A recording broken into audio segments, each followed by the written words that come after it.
Fala, rapaziada! Estamos começando mais um Segue o Papo Podcast e hoje eu estou com Sérgio Sapo, o monstro do futsal.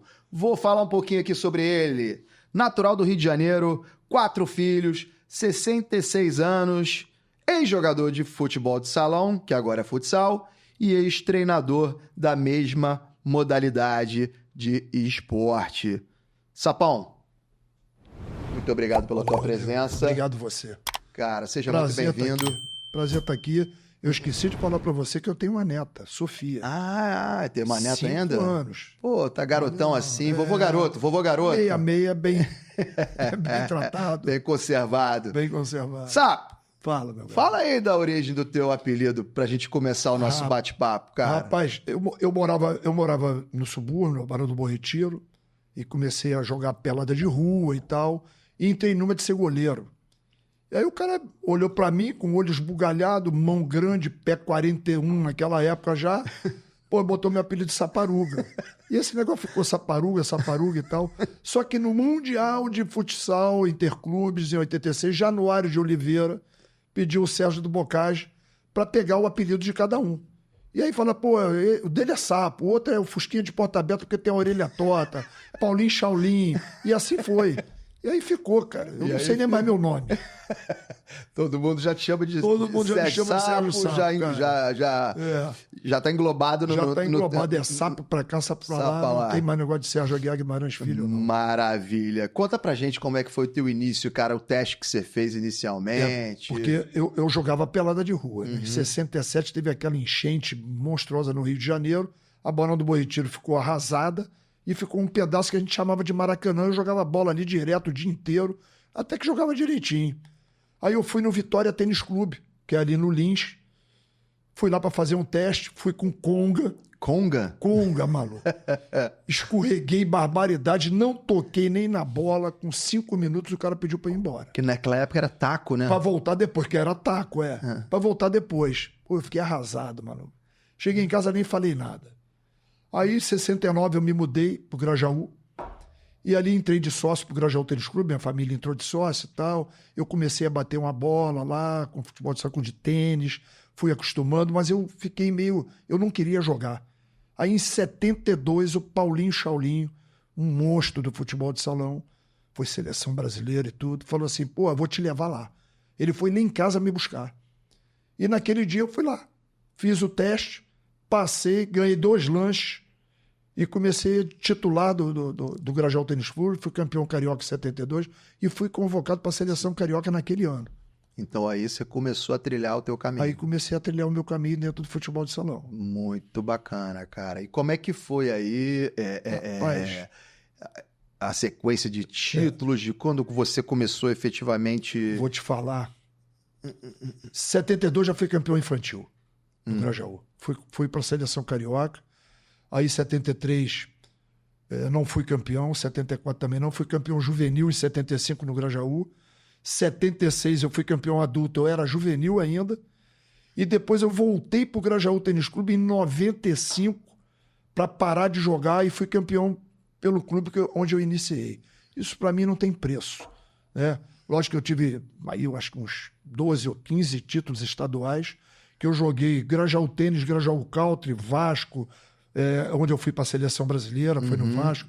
Foi a primeira vez carioca lá também. Foi a primeira vez que você foi para a seleção, que eu fui convocado para a seleção brasileira e fui campeão pan-americano, que os Jogos Pan-Americanos eram separados dos Jogos mesmo, né? E fui campeão pan-americano pela seleção brasileira.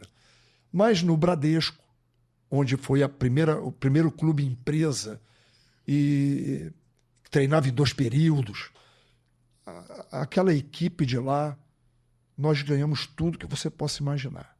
Nós fomos ex-campeões cariocas, nós fomos tricampeões sul-americanos, fui campeão brasileiro de seleções representando o Rio de Janeiro, foi campeão do primeiro Mundial da FIFA, foi o Bradesco que foi representando a seleção brasileira, a maioria, o Adílio foi, e alguns jogadores de Brasília. Nós fomos bicampeões mundiais interclubes. O Bradesco foi campeão do primeiro campeonato, o primeiro circuito nacional com os 10 maiores times do Brasil, foi campeão invicto. Foi bicampeão da Copa Embraco em Santa Catarina. Quer dizer, fora 2 títulos internacionais que a Bradesco ganhou na Espanha e em Portugal também, para você ter uma ideia. Então, o Bradesco era o time do momento. Nossa Senhora. E você jogou também na Espanha, né? Joguei na Espanha, no La Garriga, mas minha passagem foi rápida. Eu joguei 4 jogos, fiz 16 gols lá. Mas aí minha família não se adaptou muito bem, meus filhos eram muito pequenos, eu vim embora, me convidaram para voltar, mas aí eu já tinha conseguido outro emprego, eu decidi ficar no Brasil. Entendi. Então o time que você destaca assim foi o Bradesco, que brilhou. Bradesco. Grajaú Tênis primeiro, que Não, foi o meu sim, clube que do foi a coração. tua origem, lógico, encerrou a carreira lá. Tive 4 títulos lá, Aham. mas o Bradesco foi O Bradesco foi o que... profissional. Vamos falar um pouquinho aqui dos teus títulos, porque eu tenho que colar, né? Porque tanto título, 14 títulos estaduais, 6 metropolitanos, campeão brasileiro de seleções, tricampeão sul-americano, bicampeão mundial interclubes. A gente vai falar isso depois com detalhes. Campeão do primeiro circuito nacional, bicampeão da Copa Embraco Santa Catarina, que foi essa que você acabou de mencionar, e por aí vai. Eu não te falei do Tio Sam. Tio Sam, tá Tio aqui. Sam que iniciou ali no Helênico e depois foi fazer o seu ginásio lá em São Gonçalo. Isso que eu ia te falar, lá pro lado de Isso, Niterói, lá em né? Niterói. Eu fui tricampeão carioca lá. Foi tricampeão? Porque a Bradesco em 89 entrou o Collor, acabou o esporte amador no Bradesco, e aí o Tio Sam veio e foi disputar o Campeonato Carioca. Alguns jogadores do Bradesco foram para lá, outros foram para o Rocha Miranda e depois juntou novamente todos nós, já quase veteranos. Nós fomos tricampeões carioca juntos. Com aquela Tio galera Sam, do Bradesco. Com aquela galera do Bradesco. Ou seja, a galera ainda deu um caldo... Ainda deu um caldo bom. E, ó, como você mesmo disse, campeão pan-americano pela seleção brasileira. E estava no grupo campeão mundial do primeiro Mundial da FIFA, que você também mencionou. Isso aí. Só que esse Mundial da FIFA, eu tive que pedir dispensa. Porque eu não trabalhava no Bradesco. A maioria dos jogadores trabalhavam lá. Então eles tinham dispensa, logicamente, para viajar. E eu usava minhas férias, porque eu trabalhava na Gillette do Brasil. Então eu usava as minhas férias para poder viajar. E eu não tinha, nessa época, férias. E aí eu não podia, eu tive que pedir dispensa. Não pude viajar. Mas eu me incluo no grupo, porque eu estava treinando, eu estava de titular da seleção e não pude viajar. Mas não tem problema nenhum, não. Eu não fiquei triste, nós ganhamos lá. Parabéns para todos que foram. Tá no currículo. Sensacional. Tá aí no tá currículo. no currículo, então é o que Tá aí. importa. É o que importa. Antes da gente entrar na tua carreira de treinador, que também foi muito brilhante, né? Eu queria que você falasse um pouquinho sobre aqui os 2 mundiais interclubes. Né? Um em 86 e o outro em 87. Isso. Passa aí pra gente com riqueza 86, de detalhes. o time da Bradesco era uma seleção. Que era a seleção representada pelo time do Bradesco, como você já Isso aí. mencionou. O Mundial aí foi Mundial Interclubes. E você tinha aquelas substituições que você podia mudar o tempo inteiro. Então, quer dizer, você tinha ali 12 titulares, ou seja, o Bradesco. Que era Então, praticamente assim. Esse primeiro mundial eu fui vice-artilheiro desse primeiro mundial. E fiz o gol do título contra o Interville da Espanha, que estava invicto há mais de 120 jogos na Europa. Foi um golaço de perna esquerda. Se você não viu, é bom ver, porque foi um golaço, eu me emociono até hoje. O pessoal vai ver que a gente vai colocar na edição. Senhora, foi um golaço, cara. Olha o Serginho. Raul pedindo. Serginho lento. Vai chegando e batendo. E o golaço! Gol do monstro! Serginho chegou pela esquerda. Faltando 10 minutos e 6 segundos. Bateu cruzado violento. Fazendo o segundo no Bradesco. O Bradesco tá com a mão na taça. Serginho sabe que é disso. E no segundo Mundial, eu fui artilheiro do Mundial, fui melhor jogador desse Mundial e fiz o gol do título faltando 40 segundos para acabar o jogo. E com a perna... Porque o empate com a perna direita. E tu é ambidestro, Pô, então. ambidestro. Tu vai ver o gol também, mas só que a bandeira entrou na frente na hora. Na hora, cara. O Benatti e o Ricardo. E o gol!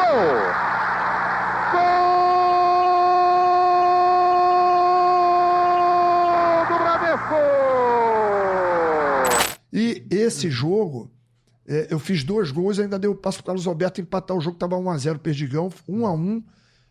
Eu fiz o segundo 2-1. Eles empataram o jogo, faltando poucos minutos para acabar. 2-2 o empate daria o título para Perdigão. O presidente da Bradesco na época, o senhor Arino, pegou o carro para ir embora. Ele ouviu o meu gol faltando 40 segundos dentro do túnel Rebouças, cara. E voltou, aí nós fomos comemorar numa churrascaria. Pô, o cara me botou pra sentar na cabeceira da mesa. Não foi pra pagar a conta, não, né?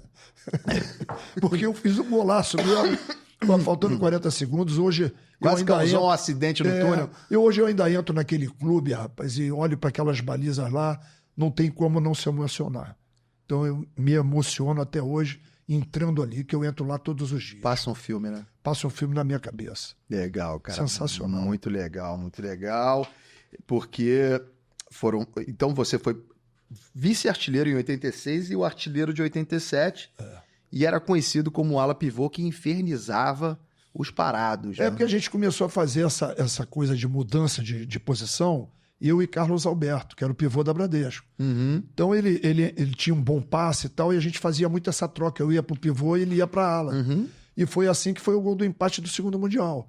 Ele foi na ala, jogou no pivô, eu dominei, enfiei de calcanhar para ele empatou o jogo 1-1. Foi aí que a gente começou a fazer essa troca aí de posição. Entendi. A gente vai falar muito sobre essa questão da evolução, até do nome, né, cara? Da nomenclatura, futebol de salão, futsal. Eles encurtaram, né? Qual foi o motivo disso? Cara, na realidade, eu não sei te falar isso direito, não. Mas eu acho que foi tudo. A quadra mudou, não é foi de 40 taco por mais? 20, é oficial, era 40 por 20.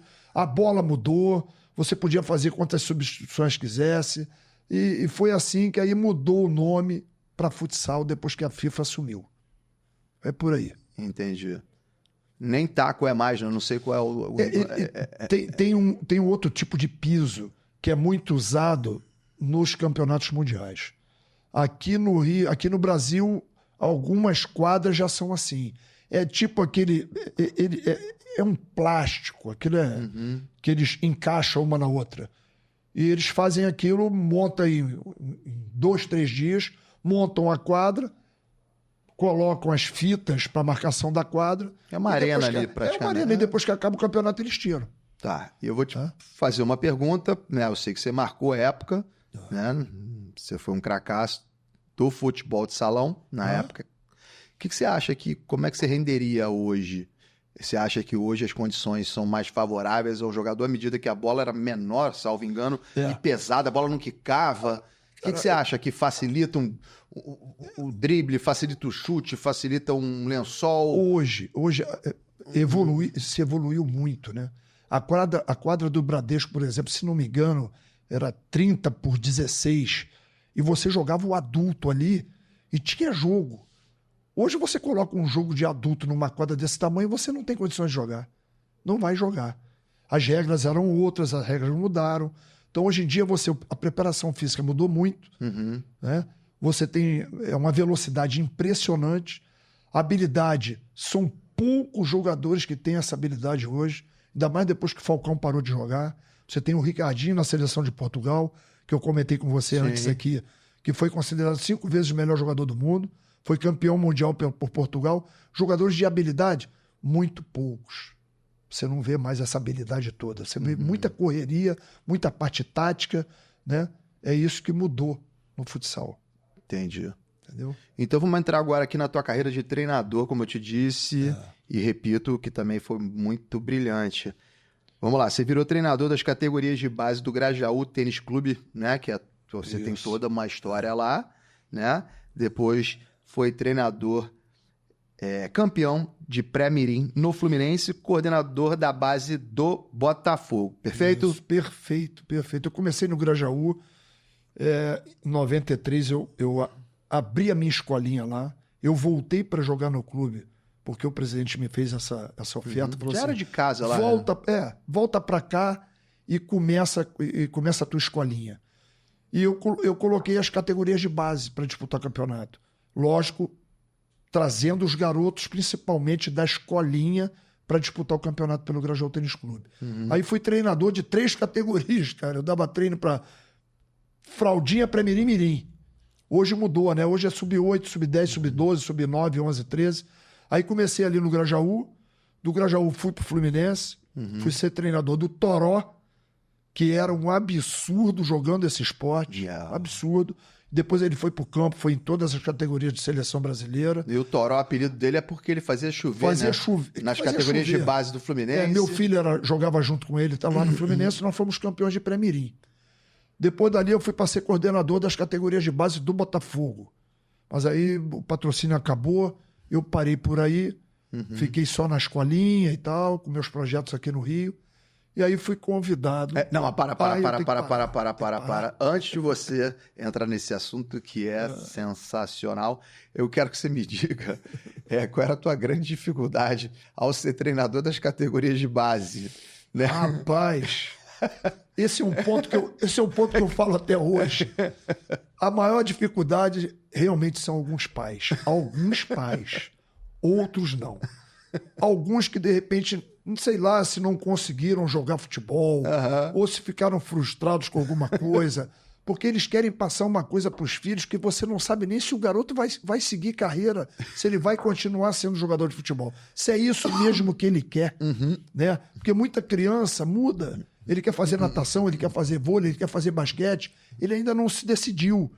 E às vezes o pai quer virar treinador, ele acha que o cara que tá ali não sabe nada, ele é que sabe, ele quer dar bronca no filho, quer dar bronca no filho dos outros. Pô, isso é terrível, cara. A gente tá rindo, mas é uma coisa que eu bato nessa tecla. E você lá na beira do campo, tendo que controlar os jogadores, cara, o juiz, e quando acaba o jogo, pais. Quando acaba o jogo, eles vêm te cobrar. Por que meu filho não jogou? Não, assim, cara, teu filho é o seguinte, ele tá dentro de um grupo, não tá? Tem muita gente que gostaria de estar aqui, e teu filho tá aqui. Agora, ele tem que começar a aprender e você tem que trabalhar junto comigo isso, que ele vai levar isso pro resto da vida se ele quer ser jogador de futebol, né? Ele vai ser titular, de repente ele vai sentar no banco, ou ele não vai nem trocar de roupa, ou ele vai entrar 1 minuto só, mas ele tem que ir levando isso com maior tranquilidade, pô, e melhorando a cada dia. De experiência, né? De experiência, cara. E você tem que me ajudar. Você está me prejudicando e está prejudicando teu filho. Daqui a pouco ele não vai querer mais jogar. E aí? Alguns entendiam. Acabou com o teu sonho. Alguns entendiam, outros pediam tua cabeça. Não, cara, aí... Porque o que eu falo, vem conversar educadamente. Não vem com agressão, porque jogo de criança, rapaz, é impressionante. O que eu falo sempre eles estão ali para se divertir. Então deixa a criança brincar, deixa usar a sua criatividade, né? É uma coisa bem lúdica. Aí fica essa cobrança enorme. E às vezes é briga de um pai com o outro, da outra equipe. Isso, as crianças olham lá e dizem, meu pai tá brigando lá. Pois é, Pô, isso é o exemplo terrível, que fica, né? não Que é ruim, legal, né? Não é legal. Isso tinha que mudar. E a federação tinha que tomar alguma providência com relação a isso também, sabe? Entendi. Eu bato muito nessa tecla. Eu queria que você falasse sobre essa situação, porque eu achei bem peculiar quando a gente conversou em off. É impressionante, é impressionante. Então, Sérgio Sapo, meu querido, agora vamos chegar ao momento que eu te interrompi, mas pra gente fazer esse parênteses aí, né? Quando Vou até beber uma água. Vou beber. Eu também vou beber, porque agora a gente vai chegar na oportunidade que lhe foi dada depois de você trilhar esse caminho aí de treinador nas categorias de base, até que chegou um convite para você. Que convite foi esse? Rapaz, convite do meu maior ídolo. Você sabe quem é? Arthur Antunes Coimbra Zico. Todo ano tinha um futebol lá no CFZ. E eles jogavam também futsal. Né? Fazia a seleção da família ali, jogava contra a seleção da Polícia Militar em Guadalupe e tal. E eu estava sempre... Ele sempre me convidava. E em 2012 eu fui lá para jogar o futebol. No final do ano ele falou assim, sabe, tô vendo um negócio para você lá no Japão. Eu falei, pô, tá brincando. Eu falei, não, rapaz, tô vendo, cara, já tá até adiantado. Já tô fechando teu contrato, tô fazendo tudo, pô, eu vou te levar. Eu falei, pô, tá... Não, rapaz, tá época de férias, vai curtir tuas férias. Quando você voltar do carnaval, eu tô indo pro Japão, você só traz tipo um book com as tuas fotos e tal que eu vou levar. Eu falei, tá brincando? Não, tá, tô falando sério, cara. Pô, já fechei teu contrato e tudo. Eu não queria nem saber qual era o salário, o que não era. Convite do Zico é uma ordem. Bom, em 2003, pô, ele não fazia contato. Eu falei, meu Deus do céu. Aí liguei pro filho dele, pro meu empresário, que, porra, Tiaguinho. Falei, Tiago, Pô, teu pai não me ligou mais? Eu falei, não, peraí, eu vou falar com ele hoje. Ele vai me ligar já já e eu te ligo. Eu parei até o carro. Eu tava dirigindo, parei o carro, aí ele ligou, falou assim, pô, cara, tu já saiu até em revista lá, maluco. Os caras vêm aqui agora em abril para você assinar contrato e em maio você viaja. E foi o que aconteceu, né? Ele fez esse convite para mim, pô, cara, brincadeira. E eu sempre me emociono quando eu falo isso, porque foi a maior oportunidade que eu tive na vida, dentro do esporte. E fui para lá e não fiz feio, não. Né? Comecei a fazer um trabalho do zero, tirar leite de pedra. E quando chegou em 2004, nós fomos vice-campeões da Ásia. 2005 também. 2006, no Uzbequistão, nós fomos campeões da Ásia. A semifinal foi contra o time que era o favorito, que não perdia na Ásia há 10 anos, que era o Irã. Nós vencemos na semifinal de 5-1 e depois vencemos o Uzbequistão dentro de casa, 5-1 também na final. E nós fomos campeões asiáticos em 2006, quando o Zico estava na Copa da Alemanha. Uhum. Ele até na Copa da Alemanha, na pré-eleição lá, ele falou isso para mim, ele colocou lá para os jogadores. Pô, a seleção de futsal acabou de ser campeão da Ásia. Cara, que legal, Pô, hein? cara, legal demais. Aí eu fiquei lá até 2008, nós classificamos para 2 mundiais. O Japão nunca tinha classificado. Em 81, a seleção japonesa veio como convidada no Mundial que o Brasil ganhou, o primeiro Mundial. E fiquei lá. Por quantos anos no Fiquei total? até 2008, quando o segundo Mundial foi aqui. Tenho uma saudade imensa, um país sensacional. O Zico me deu uma força imensa lá. Morava perto Certo, né? sempre. Conviveu bastante com o Galo, Cara, né? eu falo o seguinte, não existe ídolo igual. E ele sempre em contato comigo, tá precisando de alguma coisa, não tá e tal. Eu ia ver os jogos da seleção de futebol também, e via treino, tudo. E a amizade permanece até hoje, tô sempre com ele. E é uma pessoa que Mora no teu coração. mora aqui. Ah, muito bacana a história. Mano, E o ele e o Eduzinho, né? Porque o Sim. Eduzinho me fez um primeiro convite para ir pro Japão e não deu certo. E aí o Zico me fez o convite para ir para lá. Eduzinho esteve conosco aí. Pô, meu padrinho. É, Figuraça. Figuraça, sensacional. Resenha demais. Nós temos Resenha, muita bagunça lá no Japão, cara. resenha demais. Principalmente no Hakuen Shopping, que é uma loja de $1 que tu ia lá comprava tudo, tu não sabia nem por que tu tava comprando aquilo ali, a gente fazia uma bagunça lá danada. E o que eu acho impressionante do Galo, independentemente dele ser o ídolo que ele é, mundial, né? Não é só do Brasil, do Flamengo, enfim. Mas o que ele fez no futebol do Japão, não só no futebol de campo, né? Quer dizer, no futebol de salão também. Olha só, te levando e você classificando para mundiais, coisas que não aconteciam. Ou seja, por isso que ele é o que é no Japão. Deus, né? Tem 2 estátuas. Cara, enfim. você teve com ele, você sabe da humildade dele. É um cara assim... Quando as pessoas vão até ele, seja até no Jogo das Estrelas e tal, ele é o último a sair de lá. Você não sabe também que ele foi no meu jogo de despedida, né? Foi. Ele, Júnior, Fagner. Então conta aí. Como Então, é que ele foi no meu jogo de despedida. Você quer melhor do que isso? Eu parei de jogar. O jogo foi 4-2. Foram 2 gols dele com 2 passes meus e 2 gols meus com 2 passes dele. Isso tu tem imagem. Tem gravado. Porra, Não passou tem bandeira gravado. na frente, ele não. Tem gravado, porque eu emprestei essa fita pra alguém e não me devolveram. Não? Mas ele tem isso gravado. Pô, eu preciso disso Agora, aí, o mais engraçado, eu vou falar... Pra passar pro pessoal, pô. O mais engraçado foi o Júnior, cara. Porque eu tinha muito de gente pra botar pra jogar. Aí o Zico falou assim, pô, amanhã eu vou pro Japão, pô, no intervalo eu saio, a gente fica ali no banco e tal. Eu falei, eu vou sair também, que eu tenho muita gente pra colocar. E vou tirando um por um. Aí, pô, o segundo que eu fui chamar pra sair foi o Júnior. Eu falei, Júnior, vem. Aí ele olhou pra mim e falou assim, eu? Vou sair não. Aí quando acabou o jogo, ele falou assim, pô, tu me chama pro teu jogo de despedida e vai me tirar? Sensacional, essa foi demais, meu irmão. Muito legal, muito legal. E depois você foi ser treinador na Rússia, né? Depois do Japão, dessa tua passagem no Japão. Conta aí pra gente. Rapaz, No time Dinamo Yamal. Aí você vê como é que o Zico tá grudado aí, tá junto comigo na minha vida, cara.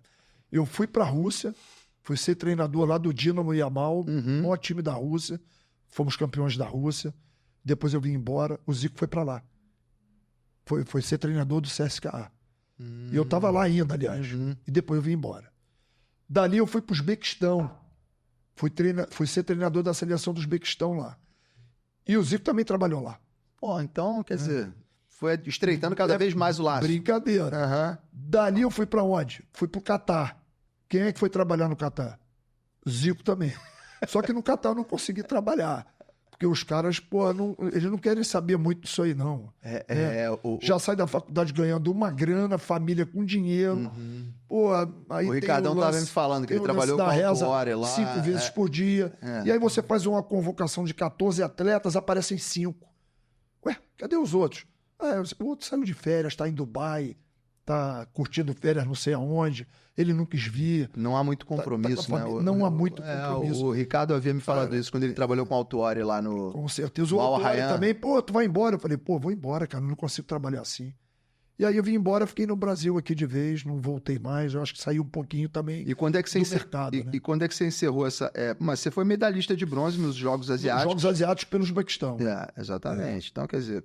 E você encerrou depois disso a carreira de treinador? Aí a carreira de treinador eu dei uma parada, tem um projeto social com 850 crianças. A gente vai falar disso, Você tem uns outros títulos de destaque aqui, que são tricampeão carioca universitário e hexacampeão de Supermasters. Como é que foi isso aí? A galera da... Tricampeão universitário, tricampeão do dia olímpico. O campeonato universitário era sensacional, só tinha timaço. Suan, Gama Filho, aí eu vou... O ERJ, o FRJ...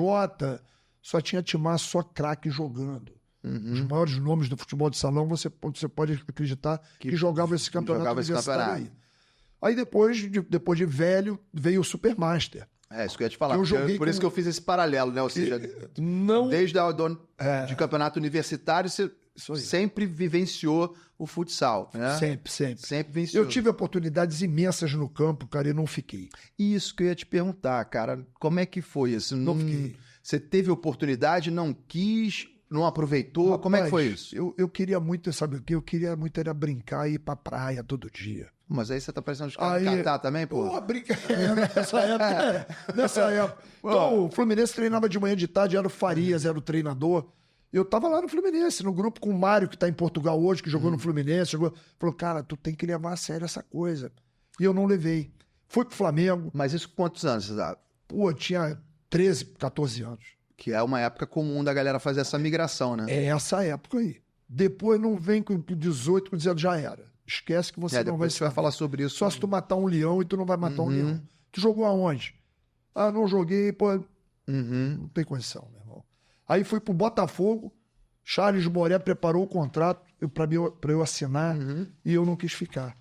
Eu acho que o futebol de salão pesou mais na minha vida, eu continuei e não me arrependo, não. Mas será que não foi um subconsciente seu por ter vivido sempre salão e de repente foi isso, eu fiquei no futsal. Você se tornou o Sérgio Sapo do salão. Eu não me arrependo, cara, construí minha vida assim e graças a Deus. E antes da gente falar, né, da tua função atual, então você encerrou há quanto tempo a carreira de treinador? Encerrei em 2010. Porque eu voltei para cá e fui ser treinador do Porker Petrópolis, na Liga Nacional. E aí eu peguei quem? Lenísio, Vander. O Vander Carioca. O Vander Carioca, eu até combinava com ele lá o seguinte, olha aqui, você só sai quando você estiver cansado. Aí teve um jogo que eu acho que eu comentei com você antes aqui. Sim, mas pode falar. A gente estava perdendo 2-0, nós viramos para 3-2 com 3 gols deles e o preparador físico toda hora ficava no meu ouvido assim, o Vander tá cansado, tira ele, tem que tirar ele. Eu falei, tá legal, beleza, mas eu já tinha combinado com ele lá. Tu só vai sair a hora que tu pedir, cara. Tu levantou a mão, eu tiro. Mas ele não deu nem tempo, ele fez o terceiro gol, ele tava quase morrendo lá, ele veio e se jogou de peixinho e saiu antes de botar outro cara para jogar. O cara queria que eu tirasse ele, não vou tirar, pô. Meu melhor jogador, pô. Apesar que eu tinha o Lenísio no time, cara. Lenísio foi um monstro desse esporte. Ninguém sabe, mas ele jogou na Europa durante muito tempo. Ele hoje está no Jaraguá, né, como coordenador lá. Pô, um cara sensacional, um cara de uma educação sensacional e um monstro desse esporte, que quase ninguém fala. Entende? Não dá destaque, merecido. Dá destaque. Então, Sérgio, vamos falar então. Atualmente, né, você tem a sua escolinha no Grajaú Tênis Clube. Isso. Né, há 30 anos, que inclusive é lá onde começou toda a tua história. Isso aí. Né? Você tem aproximadamente 250 alunos, né, de 4 a 14 anos. Isso. Né, e um projeto esportivo e cultural faz 20 anos com 850 alunos. Fala um pouquinho disso aí pra gente. Completa 20 anos hoje. Hoje? Não, esse ano, desculpa. Esse ano completa 20 anos. É um projeto esportivo onde eu tenho a maioria dos esportes e um projeto cultural onde eu tenho dança, teatro, música e arte. Legal. E é uma coisa que eu sonhava, idealizei e tô lá nesses 20 anos aí. Meu filho aqui é o gestor desse projeto e a gente continua até hoje. Com a Que legal. empresa. Então você continua com... E com a escolinha. A escolinha do Grajaú escolinha há tem 30 30 anos. E sou presidente do Grajaú Tênis Clube, né? Ou seja... Sou presidente do Grajaú Tênis Clube. É uma dificuldade, você sabe, eu estava conversando com você antes também sobre isso, sobre os clubes de bairro. Isso que eu ia te Tradicionais no Rio de Janeiro e que estão acabando. Você vê o Vila Isabel, que tinha o maior time de todos os tempos aí de futebol de salão, onde o Serginho, que eu falo que é o Pelé do futebol de salão, jogava, e hoje virou um supermercado. E esse supermercado fez uma homenagem ao Vila e tem um espaço no supermercado falando do Vilinha. Então, muito legal, mas é triste. Você vê Carioca da Gávea, Maxwell, o Vila Isabel. O Tijuca Tênis Clube tinha? Tijuca nunca teve futebol de salão, né? Mas a maioria dos clubes de bairro sofrem para se manter. E uma coisa que é tradicional no Rio de Janeiro. Isso realmente também me entristece e a todos os salonistas. Entendi. E a que você acredita isso? Esse enfraquecimento desses clubes de bairro? Muita gente diz que foram os condomínios que vieram, que você tem quadra poliesportiva, você tem acabou de dar um exemplo aí sobre o mercado, né? Você acabou de falar aí, né? Você tem tudo, e os clubes, meio que os sócios saíram. Então não frequentam mais os clubes. A maioria que frequenta os clubes hoje são de não sócios. E a maioria das modalidades de todas as coisas que você tem dentro do clube são terceirizadas. Né? Então, foi por aí.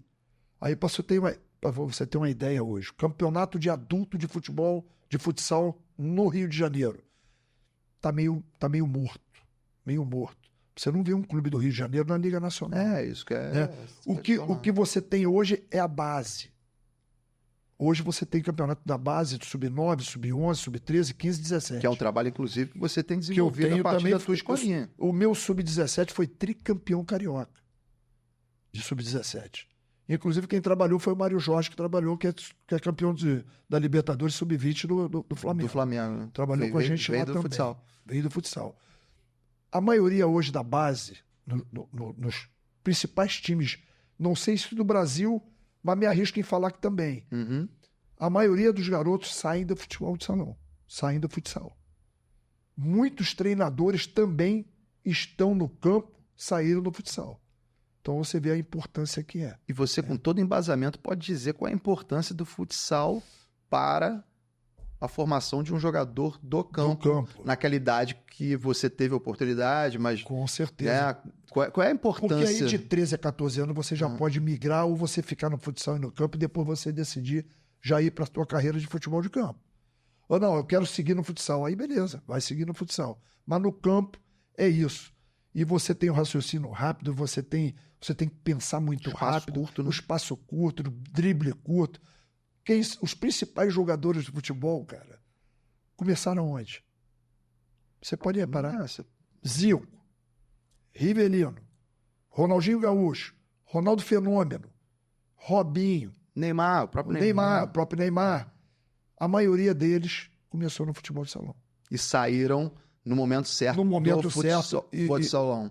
Porque a gente sabe que pessoas, né, profissionais do futsal que de repente saíram tardiamente buscando uma oportunidade no campo, não lograram êxito, não tiveram sucesso. Ortiz, que é o pai do Léo Ortiz, que está no Flamengo, foi seleção brasileira, não conseguiu ser jogador profissional. Ele ainda jogou algum tempo.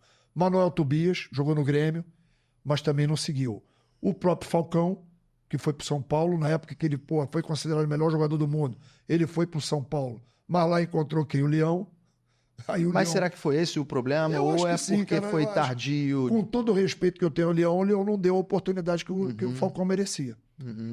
Você acha que poderia ter vingado? Porque pode ter uma exceção também, né? Eu acho que poderia ter vingado. Poderia ter vingado, né? Só não teve a oportunidade devida. Só não teve a oportunidade devida.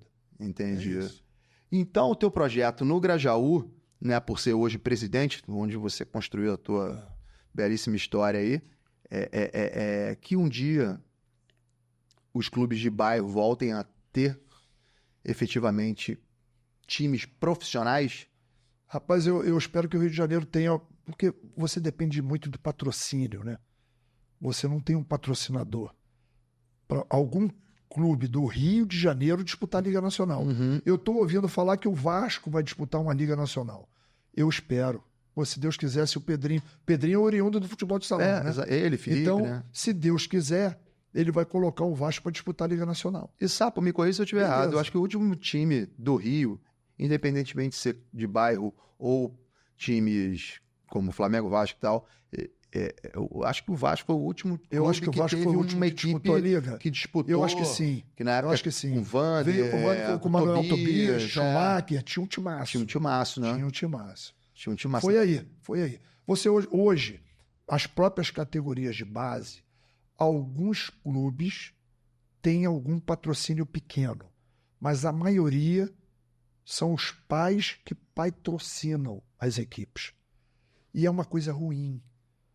Mas aqueles pais... Aqueles pais, porque eu acho que os pais eles estão ali ajudando, né? Logicamente estão pagando, porque você tem os profissionais que trabalham, você tem a federação que tem a arbitragem, que você tem que pagar também, né? É uniforme, é um monte de coisa, mas isso prejudica um pouquinho, porque o pai acha que ele está pagando. Pô, se o né? que não pagava... O filho tá ali, e ele começa... Pô, primeiro mês, beleza, o filho não jogou 1 minuto, não jogou, não trocou de roupa. No segundo mês ele já vai te cobrar. Pô, eu tô pagando. Pô, isso é muito ruim. Imagina, eu não gosto que isso aconteça. No Grajaú a gente está conseguindo levar. Né? Eu tenho um coordenador que é o Pablo, que trabalha muito, é um cara dedicado pra caramba, e ele consegue levar de boa, com educação, batendo papo, conversando com os pais, ele está conseguindo levar isso aí. Mas eu não concordo muito, não. Mas vamos levando. E os times do Rio, independentemente dos de bairro? Você falou da ideia do Pedrinho, até porque ele é oriundo do futebol de salão, hoje futsal. Mas você acredita que amanhã, entendeu, no futuro próximo, que seja, a gente possa ter um time forte do Fluminense, do Botafogo, do Flamengo, para jogar contra o Jaraguá, para jogar contra um... Porque os times do Sul, né, e os de São Paulo... Hoje são os mais fortes, me corrija se eu estiver errado. São os mais fortes. São os mais fortes. Isso mesmo. E eles têm essa força por conta dos patrocínios.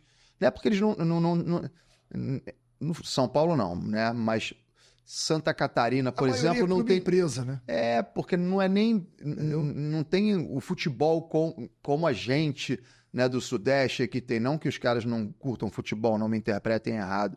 Mas, pô, a gente aqui no Rio de Janeiro, né? Futebol o tempo todo. Santa Catarina tem os clubes lá, mas muita gente de Santa Catarina torce para clubes até de fora de Santa Catarina, né? Aqui é futebol. Quer dizer, o Flamengo não tem um time de futebol de salão, o Vasco não tem um time de futsal, o Botafogo não tem um time de futsal para disputar essas ligas, né? Não é um tanto quanto estranho. O Fluminense até pouco tempo disputava também 15 e 17. Hoje só trabalha com a base. 9, 11, 13, aliás. Não trabalha mais com 15 e 17. O único que está disputando mesmo é o Vasco, que tem o 15 e tem o 17, que aliás é o time forte do Sub-17 do Vasco. Os outros clubes não estão disputando o 15 e 17 e principalmente o adulto. São muito poucos times no Rio para disputar um campeonato. Às vezes o campeonato são de 6 equipes ou 8. A federação luta para melhorar isso aí. Né? E você não tem o patrocinador. Não tem também... Eu estou falando aqui que eu acredito que não tem. Você tem muito jogador de sub-20. Entendi. Alguns que não vingaram no campo estão no salão, estão no futsal. Mas a maioria dos garotos já vão para o campo. Então você não tem uma equipe de adulto do Rio de Janeiro, jogadores daqui. Você vai ter que trazer de fora para disputar uma Liga Nacional. Senão você não vai chegar a lugar nenhum. Você não classifica para o playoff final. É por aí. Entendi. Entendeu? Entendi. E o que você pensa a respeito de práticas do futsal que são utilizadas hoje no campo. Vou te dar um exemplo, ou seja, esses toquezinhos de goleiro próximo. O Diniz, vamos lá, pra gente ser bem objetivo, né? O Diniz é um treinador vencedor, ganhou a última Libertadores da América, mas eu ouço de tricolores que ficam agoniados com esse toquinho dentro da área, que, né, pra quem entende, sabe que vem muito do futebol de salão. O que você pensa Eu disso? vou te falar do Diniz, que o Diniz é um cara estudioso, né? Eu acho que ele faz um grande trabalho no Fluminense. Esse jogo de aproximação existe. Você vê os principais times da Europa, os principais times do mundo jogam dessa forma hoje. O goleiro também participa. Ele só não pode imaginar que ele é jogador de linha. Sim, tem que saber jogar com o pé, porém... Agora, tem coisas no Fluminense que realmente dá um nervosismo danado. Eu não sou tricolor, mas dá. Eu até vendo o jogo do Fluminense, eu fico... Caramba, o Fábio vai entregar. Porque ele espera a marcação chegar muito para ele poder, de repente, dar uma bola. E aquele jogo de bobinha ali no cantinho que não leva a lugar nenhum. Mas que ele mudou um pouco a mentalidade, principalmente de alguns treinadores, mudou. Né? E ele é oriundo do futebol de salão, Diniz. Pois é, por isso E jogou barbaridade. Eu não vi jogar, não. Mas diz que jogou barbaridade. Mas ele é um cara que, pô, ele tá crescendo, ele estuda, ele é estudioso. E ele tem muito a evoluir, cara. Ele já é um treinador. Mas eu também não concordo muito com esse bobinho. Porra, não. é isso aí. Mas o futebol hoje é esse jogo aproximado, né? De triangulações e tal. É por aí. Entendi. E por falar em treinador, né, no futebol de campo a gente está vendo muito essa questão da globalização, ou seja, muito treinador de fora do Brasil, né, até times de prateleiras de segunda, terceira prateleira que estão contratando treinadores de fora. Isso no futsal tem acontecido? Não tem acontecido? Deveria acontecer? Já aconteceu muito mais. Você tem uma ideia, a Espanha é hoje o que é, por quê? Porque foram muitos jogadores brasileiros para lá e muitos treinadores também. Mas hoje você tem cursos específicos para você virar treinador. Então tá ficando mais difícil para o cara ir para lá, para sair daqui do Brasil para ir para fora. Mas tem ainda muitos treinadores brasileiros fora do Brasil, lá fora. Na Europa, na Ásia. Agora o inverso não tem. O inverso não tem. Não tem. Não tem. No futsal não tem. Então, quer dizer, treinadores assim como você foi lá fora, jogadores que se naturalizavam, né, para jogarem em outras seleções. Pô, cara, tinha seleções aí como a Itália que eram 10 brasileiros naturalizados. Eu fui disputar o Mundial em 2004 em Taiwan. A seleção italiana, 14 jogadores, 12 eram naturalizados. Para você ter uma ideia. A Espanha tinha 2, 3. Agora, às vezes, tem um. Difícil. Isso não houve uma regulamentação, não? Eu não sei qual era o critério que se utilizava. Cara, eu te juro por Deus que eu não sei se mudou. Eu acho que mudou. Não pode ter um número muito grande de atletas naturalizados, mas não. Eu acho. Tô aqui, eu tô chutando, tá? Mas eu acho que sim. Porque eu via, na época que eu acompanhava o Mundial e tudo mais, eu falava, cara, coisa de maluco. Né? Porque só você vê os nomes na camisa, eu falava, pô, tudo brasileiro. Hoje no futsal você vê muito treinador espanhol na maioria dos países. Eles fazem esse tipo de trabalho lá, que é o Lozano, que foi treinador da seleção espanhola, depois ele virou membro da federação e agora, se não me engano, não sei se continua, coordenador das divisões de base do Real Madrid no campo. Mas ele fazia esse trabalho. Eles colocavam um monte de treinador espanhol em um monte de lugar do mundo. Você ainda existe.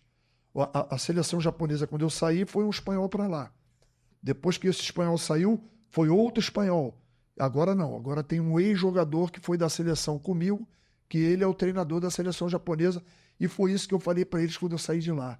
Eu falei, cara, vocês são o futuro da seleção japonesa. Você deixou o legado. Cara, é legal demais que hoje a liga é sucesso no Japão e um monte de jogador que jogou comigo na seleção japonesa são treinadores das equipes de lá. Foi o legado que você deixou. É isso aí. E o Koguri, que foi o maior jogador da seleção japonesa, hoje ele é o treinador da seleção japonesa. Que legal, cara. Legal demais, cara. Muito bom. Sapo, me responde uma coisa, cara. Por que o futsal ainda não é um esporte olímpico, cara? Cara. Se tanta gente gosta, tanta gente acompanha, né? Enfim, Triste. Você depois até fala sobre a sua passagem como comentarista do Sport TV, Ô, né? garoto. Então tinha muita audiência, eu te acompanhava. Então, quer dizer, é um esporte de gosto popular, né? E impressionantemente não faz parte, sem querer menosprezar qualquer outro tipo de esporte. Mas, cara, hoje em dia até skate tá, né, na Olimpíada. Nossa, Né? cara, eu fico. A cada Olimpíada eu falo assim: tem um esporte novo. E por que o futsal não está na Olimpíada até hoje? A Conmebol, a FIFA, eu não sei te dizer até hoje. Você não conseguiu receber nenhuma Comitê explicação. Internacional. Por quê? Não sei. E quem poderia pleitear isso? Não, pô, porque você tem que ter tantas federações disputando o campeonato, tem mais de 100. São mais de 100 países no futsal. E aí, se fosse. Não, é um segmento do futebol. Porra, cara, E o vôlei? Isso não me convence. O vôlei. O vôlei não tem o vôlei de praia? Por que o futsal não está na Olimpíada até hoje? Isso eu me pergunto. De geração para geração, todo mundo. A pergunta é essa: por que o futsal não está na Olimpíada? Não tem uma resposta. Aí vem a geração de Falcão, de Manuel, Pois é, de todo mundo aí que, né? medalha o Brasil ia conseguir. Não foi para a Olimpíada. Então agora está tendo uma reformulação também na seleção brasileira aí, do Marquinhos Xavier, que está fazendo um grande trabalho. Foi campeão da Copa América, vem um próximo Mundial, mas Olimpíada, cadê o futsal? Pois é, cara, eu também. Desculpa, daqui a pouco vai ter cuspe à distância na Olimpíada. Burrinha. Porrinha. E o futsal não? Porra, absurdo. Um absurdo. Brincadeira. E fala dessa tua passagem aí, Sapão, como comentarista do Sport TV. Cara, foi show de bola. Show de bola. Fiquei 2 anos lá, com um monte de gente boa. Deva Pascovitch, João Guilherme. Que desagradável. É um deboche. Teve aqui com a gente também. Esse é um deboche. Meu amigo, o filho dele jogou no Sub-15 da minha categoria, lá no Bradesco. Um cara 10, que me ensinou muito ali na televisão. Foram 2 anos sensacionais lá. Eu gostei muito. Foi antes de eu ir para o Japão. E aí eu tive que sair porque eu fui convidado pelo Zico para ir para lá e eu saí da televisão. Da televisão. Mas foi sensacional, cara. Muito legal participar desses 2 anos de televisão. E só trabalhou com fera. Só trabalhei com fera. Acompanhando o que você Eu ficava nervoso, cara, mas na hora de entrar no ar ali era uma beleza. E para gravar depois pro jornal. Aí era terrível, meu irmão. Tu não pode falar nem não, né? Não pode falar não. Pode dar boa noite, não pode dar bom dia. Calma aí, cara. Embaralhava a minha cabeça, eu suava. Muito gozado, cara. E vamos lá, Sérgio. Eu não te falei outra coisa também do Japão, né? Intérprete mesmo. Que dificuldade, meu irmão. Me diz isso. Como é que você chegou lá? Obviamente você não sabia falar nada. A gente ia chegar aqui para falar essa resenha no final, mas vamos lá, vamos falar. Vou te falar que o intérprete é um papagaio de pirata, né? Tu tem que falar e o cara transmitir ali na hora.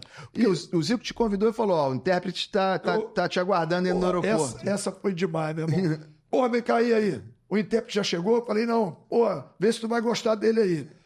Quando chegou ele de cabelo louro, o cara era gay. Eu não tenho nada contra gay. O cara, gente boa, da melhor qualidade, o Johnny, sensacional. Aí começamos a conviver, ele ia para tudo que era lugar comigo, para fazer compras e tal, para me ensinar como é que pegava metrô e bababá. Primeira experiência com ele de intérprete na Tailândia. Torneio na Tailândia. Meu primeiro jogo contra quem? Contra a seleção brasileira. Já chegou? Já tava nervoso. Né? Eu sozinho, seleção brasileira com 10 pessoas de comissão técnica. Tinha gente para aquecer goleiro, cara, e eu sozinho lá. E ele comigo. O jogo tá rolando, um jogo nervoso, jogo primeiro tempo 2-1. Eu Miguel Hidari e Massogo para frente. Eu não sabia falar muita coisa. Aí quando eu procurei ele tava do meu lado aqui, um calor infernal no ginásio. Ele com a perna cruzada de leque, assim, ó. Johnny, sabe, tá um calor danado. Brincou, cara. Acabou comigo, meu irmão. Essa foi demais, meu irmão. Essa foi a minha primeira experiência lá. Aí, quando acabou o jogo, ele falou assim, tava um calor danado. Porra, eu tinha que me abanar. Porra, brincadeira, meu irmão. Eu queria falar. E eu querendo passar para os jogadores as instruções. A sorte que eu tinha o Ricardo naturalizado, tá lá no Japão até hoje. Inclusive foi meu capitão quando eu fui campeão da Ásia. Que conseguia desenrolar. E alguns outros jogadores que foram fazer intercâmbio na Itália, na Espanha. E eu consegui ali, com meu espanholzinho arranhando, meu italiano ruim pra caramba, que eu também sou descendente de italiano. Mímica, tem esse monte de coisa, cara. Eu fui por aí. Fui me dando bem, cara. Muito bom, cara. Sapo, diz pra mim, quem foi, né, ao longo dessa tua carreira, como jogador, o principal treinador que você teve e o principal jogador que você também teve ao lado na carreira de jogador, treinador e companheiro de equipe. É difícil, cara, difícil. Se quiser citar, jogador, para não te deixar aqui numa sinuca de bico, se quiser citar mais de um, fica à vontade. Porque são várias gerações de grandes craques. Porque senão depois vai começar a chegar no teu WhatsApp aí, pô, esqueceu do tal, esqueceu do tal, esqueceu de mim, bloqueia, some a fotinho. Teve isso, cara. Para de seguir no Instagram. Cara, um negócio de maluco. Pode falar vários. Eu joguei com muitos craques, cara. Muitos craques, mas muitos. Então, eu vou citar um cara que eu joguei, pra mim foi um monstro desse esporte. Paulinho Careca. Paulinho Careca. Paulinho Careca do Grajaú Tênis Clube. Qual era a posição dele? Que eu era juvenil, eu joguei com ele no adulto. Pô, absurdo, pivô. Pivô. Pô, covardia. Você pode perguntar quem você quiser do futebol de salão, que eles vão te falar do Paulinho Careca. O Serginho do Vila. Aí é outro patamar, Pelé do futebol de salão, né? Mas o Paulinho Careca. Como treinador, eu vou te falar o seguinte. Paulo Mussalem. Eu acho um cara sensacional, conquistou muita coisa dentro do futebol de salão. Eu acho que ele faltou uma coisa para ele, ser treinador da seleção brasileira. Para fechar o... Por que ele nunca foi chamado para a seleção brasileira? Isso é uma outra pergunta que eu faço. E o Gerson Tristão, que foi meu treinador no Bradesco, onde nós ganhamos aquela equipe galáctica. Tudo que eu te falei, Gerson Tristão.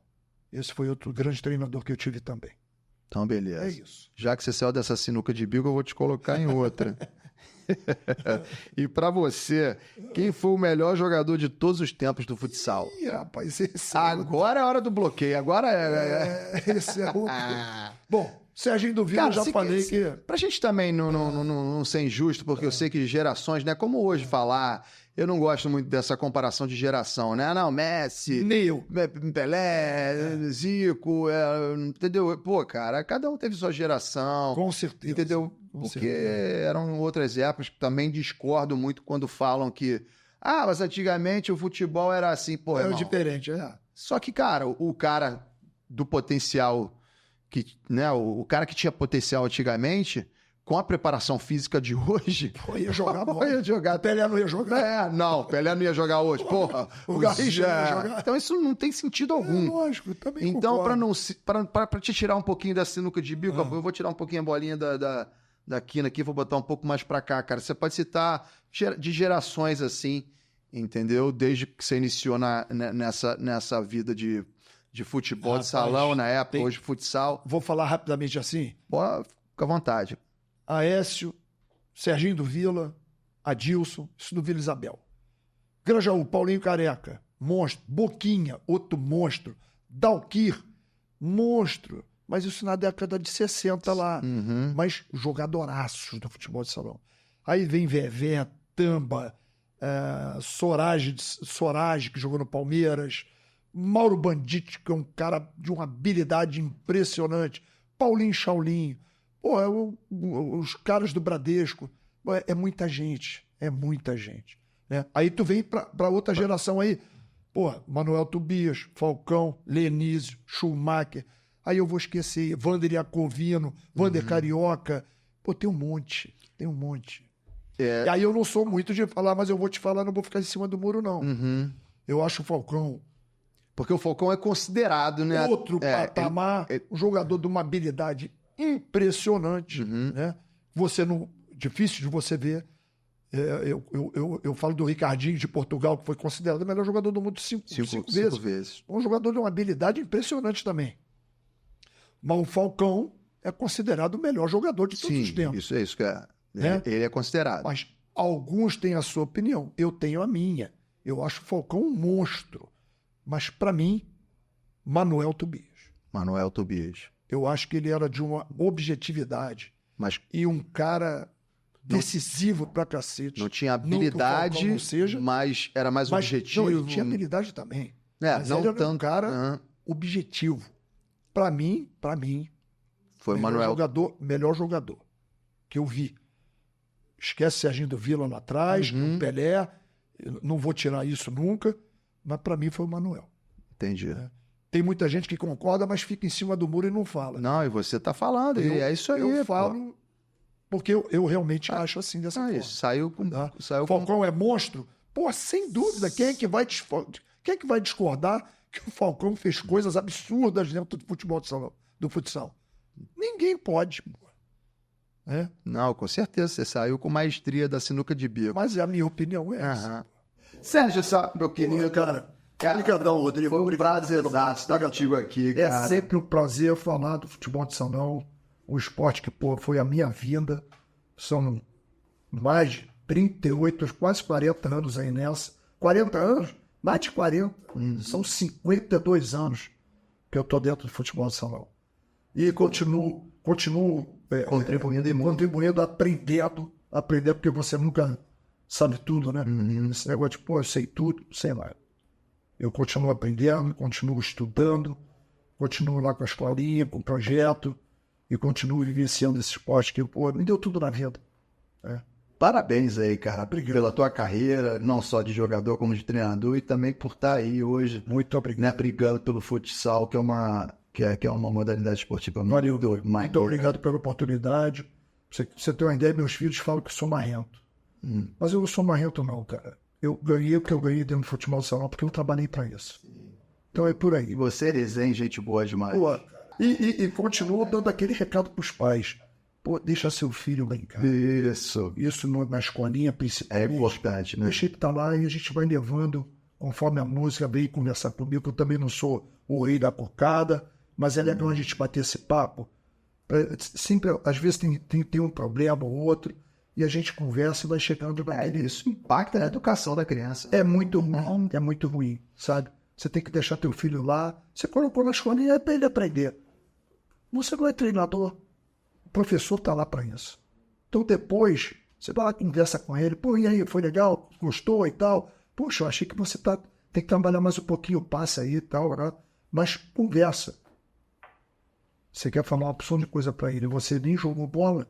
Pois é. Então, essa função é complicado, cara. Beleza. Mas, valeu, Rodrigo. Muito obrigado, cara. Pode despedir da nossa galera do Segue o Papo aí. Minha galera do Segue o Papo, foi show de bola. Show de bola, Rodrigo. Mais uma vez, muito obrigado. E eu espero que vocês gostem e acompanhem o futsal, tá? A seleção brasileira tem um Mundial lá no Uzbequistão. Vamos torcer para que a hegemonia volte. É isso aí. Rapaziada, espero que vocês tenham gostado do conteúdo. Se inscrevam no canal e segue o papo!